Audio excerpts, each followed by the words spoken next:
చాలాసార్లు దేవుడి సన్నిధిలో మనం ప్రార్థన చేసినప్పుడు, విజ్ఞాపన చేసినప్పుడు వెంటనే మనకి జరిగిపోవాలని అనుకుంటాము. కానీ 25 సంవత్సరాలు అబ్రహాము దేవుడి యొక్క వాగ్దానం కొరకు కనిపించాడు. ఆయన ఓపికతో ప్రార్థన చేశాడు. ఆయన ఓపికతో దేవుడి యొద్ద ఆయన ఎలాగంటే విధేయతతో ఆయన యొద్ద ఉన్నాడు. కాబట్టి దేవుడు ఆకాశ నక్షత్రం వలె, ఇసుక రేణుల వలె ఆయన కుటుంబాన్ని, ఆయన సంతానాన్ని దేవుడు అభివృద్ధి పరిచాడు. హల్లెలూయా కదండి.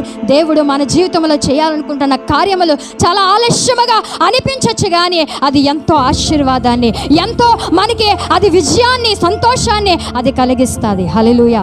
నిజంగా నా వివాహ జీవితంలో కూడా నేను దేవుడి సన్నిధిలో ఉపవాసం ఉండి ప్రార్థించినప్పుడు 2 సంవత్సరాల తర్వాత నా వివాహం అయింది.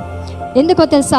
అనేకమైన ఆటంకములు, అనేకమైన పరిస్థితులు. నాకైతే ఈ వివాహం మీద నాకైతే హోప్స్ లేవు, అంటే ఇంకా జరగదు అనుకున్నాను. చాలామంది మా మామయ్యలు చాలామంది కూడా ఏమన్నారంటే ఇది జరగదు అని అన్నారు. కానీ నేను దేవుడి యందు విశ్వాసం ఉంచి, దేవుడి యందు నమ్మిక ఉంచి దేవుడి సన్నిధిలో నేను ప్రార్థించినప్పుడు 2 సంవత్సరాల తర్వాత ఆ కార్యము దేవుడు జరిగించాడు. హల్లెలూయా కదండి. దేవుడి కార్యాలు వెంటనే జరిగిపోవాలనుకోవద్దు. దేవుడు ఆలస్యము చేసిన దాని వెనక ఆశీర్వాదాన్ని దేవుడు దాచి ఉంచాడు. హల్లెలూయా. అన్ని కూడా సమస్తము సమకూడే మేలు కొరకే దేవుడు మన జీవితంలో జరిగిస్తూ ఉన్నాడు. ప్రభువా ఏంటి పరిస్థితి, ప్రభువా ఏంటి స్థితి అని ఎప్పుడూ మనము అనుకొనక, విసకక దేవుడి సన్నిధిలో మనం ఏం చేయాలండి? ప్రార్థన చేయాలి.